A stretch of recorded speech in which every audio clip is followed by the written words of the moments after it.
President Rodrigo Duterte has been Vice President Leni Robredo said that presidential fourth runner and former Senator Ferdinand Bongbong Marcos Jr. the Commission on Elections, or COMELEC, Employment in the Philippines declined by 6.4%. Early registration for academic year 2022-2023. Two suspects identified as members of the Basag Salamin crime group were arrested. The Commission on Elections, the COMELEC, is set to send vote counting machines. Singer actor Ronnie Liang has achieved another milestone in his life. Bringing you the top stories for tonight, I am Alvin Pelobello. and I'm Trisha Gatitos. Welcome to Eurotv News Tonight. Your news, our business.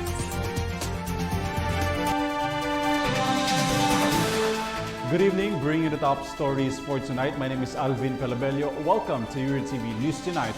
Your news, our business. For the headlines, President Ferdinand Marcos Jr. returns to face-to-face works on Friday, according to Malacanang Palace. Quezon City will be placed under full alert status ahead of President Marcos' first State of the Nation address. Department of Education begs for 800 billion pesos funds for 2023. Commission on Higher Education mandates let the universities and colleges to decide on 100% face-to-face classes. And lawmakers has filed bill which prohibits below 21-year-old to purchase alcohol and alcoholic beverages.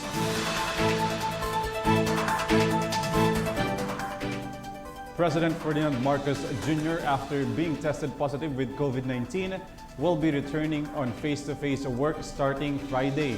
Press Secretary Trixie Cruz Angeles said the president is free from all symptoms of the illness beginning Tuesday, as what his physician assessed. Marcos' physician said he may return face-to-face engagement on July 15, Friday, a day when he completes his 7-day isolation period. Malacanang Palace on June 8 has confirmed that the president has been tested positive with the virus through an antigen test.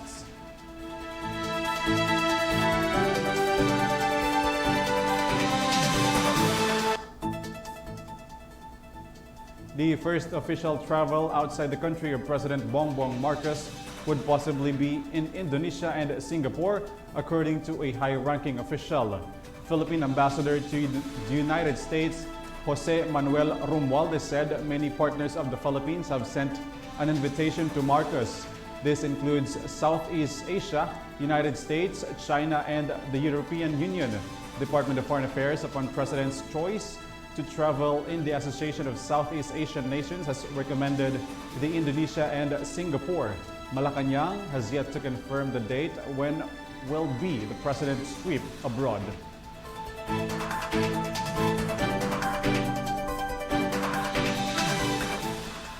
Meanwhile, the Quezon City is set to be placed under the full alert status during the first State of the Nation address of President Ferdinand Marcos Jr. According to Quezon City Police District Director Brigadier General Remus Medina, heavy traffic situation is expected along the city where President holds their SONA, particularly at the House of the Representatives. The Philippine National Police will also implement a rerouting for all the motorists who traverse the city. The PNP will be coordinating with the other agencies such as the Joint Task Force, Armed Forces of the Philippines, Bureau of Jail and Penology, and Bureau of Fire and Protections for the crowd control, as protesters are likewise expected.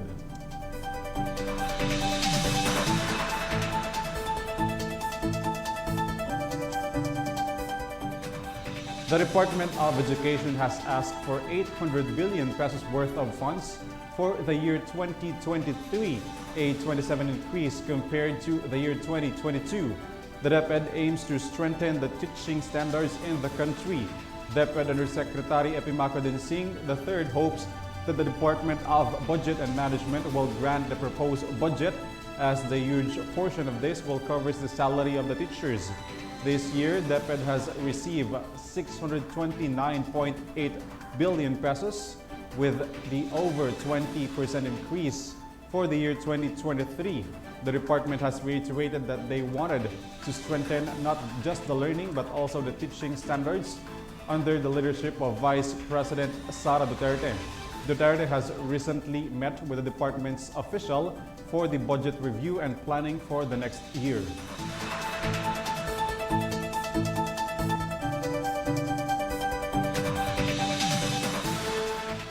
A group of teachers in the country has appealed to the Department of Education following the release of the order declaring a full implementation of face-to-face classes by November.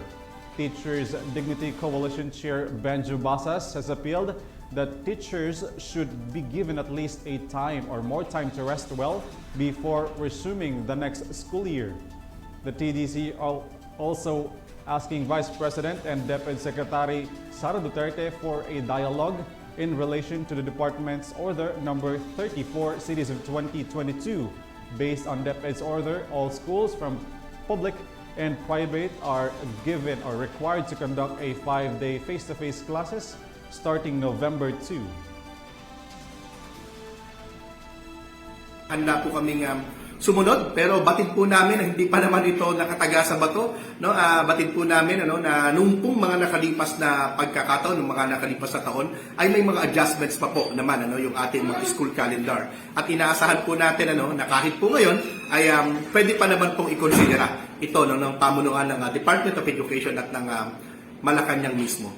No? At muli po kami po ay nakikiisa doon sa panawagan at naisin na buksan na yung ating mga paaralan sa face-to-face classes, no? At yan po yung dahilan kung bakit po kami humihingi pa sana ng mas mahabang oras para sa paghahanda.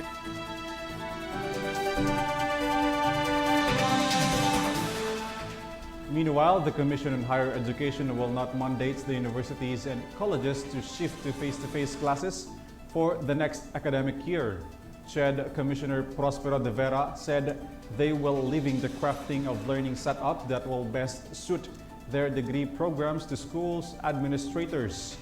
This follows the order of the Department of Education requiring schools, both in public and private, to conduct a 5-day face-to-face classes by November 2.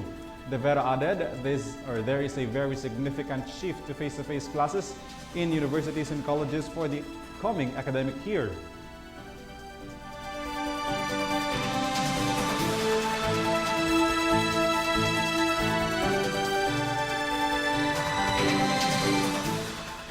Stay tuned for more stories as Eurotv News Tonight returns.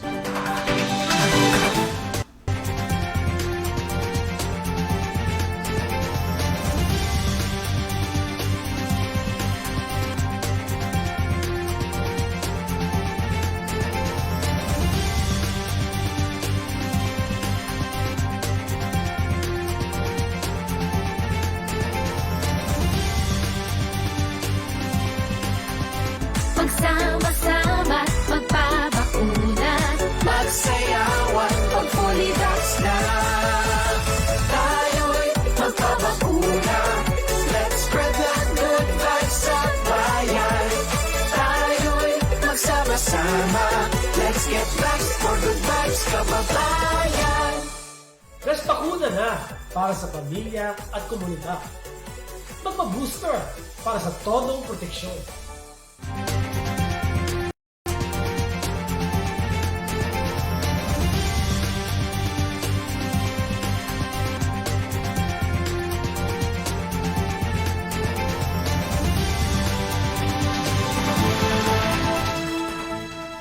President Bongbong Marcos fully supports the proposal to review the education curriculum in order to prepare students towards the requirement of different industries and likewise addresses the existing job mismatch.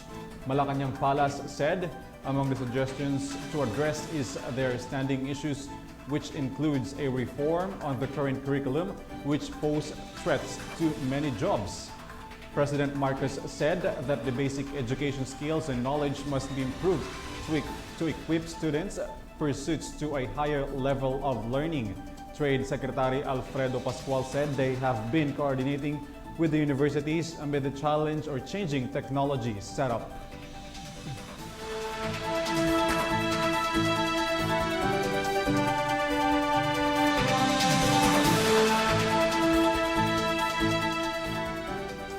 The transport sector will deliver the talks on Friday as preparations of the public transport in the return of face-to-face classes. Land Transportation Franchising and Regulatory Board, or LTFRB Chairman Cheloy Garafil, said Transportation Secretary Jaime Bautista has called for a meeting with the Department of Transportation, Philippine National Police, Department of the Interior and Local Government, Metropolitan Manila Development Authority, and all the other related sectors in transportation. This aims to tackle directives of the agency as well as the implementation of the guidelines for the full return of face-to-face classes on November. The Passenger Forum recently called to solve the transportation crisis prior to the return of the face-to-face classes.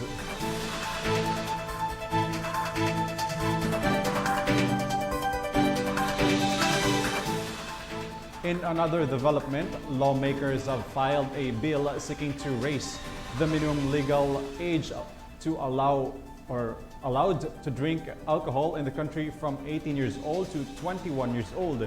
Representative Paulo Duterte and Eric Yap has filed House Bill 175, or the Anti-Underage Drinking Act, in the House of the Representatives. This bill aims to prohibit unqualified individuals to purchase alcohol or even alcoholic beverages. This measures defines unqualified individuals such as those who are below 21 years old. This also prevents establishments and their employees to sell, give, or provide alcohol and alcoholic beverages to unqualified individuals. As the bill states, violators will be fined of 50,000 pesos or face imprisonment of not more than 3 months.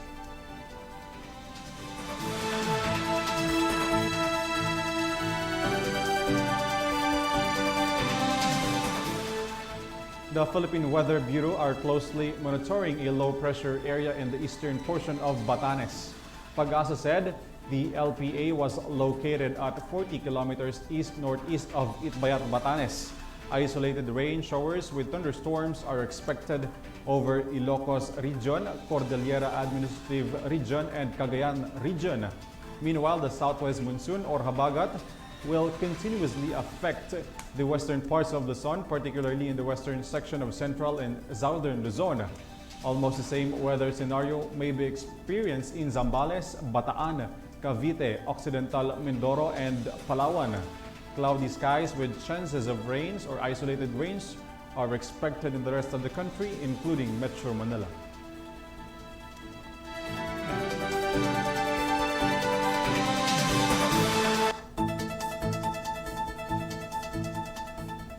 The royal family has confirmed a Medal of Highest Honor to May Parsons, a Filipino nurse who inoculated the first ever COVID-19 vaccines in the entire world on December 2020. Queen Elizabeth II and Prince Charles has confirmed the George Cross Award to the frontline workers in the United Kingdom, which includes Parsons.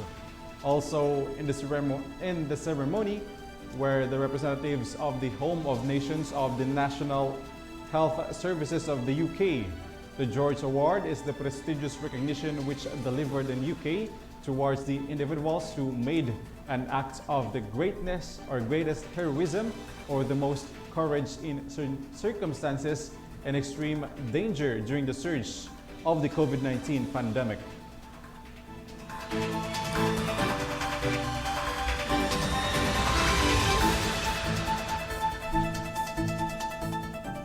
And those were the top stories for tonight. You can visit our social media account, facebook.com/official Eurotv News for the latest and hottest update. Once again, my name is Alvin Pelobello and you're still watching Eurotv News Tonight, your news, our business.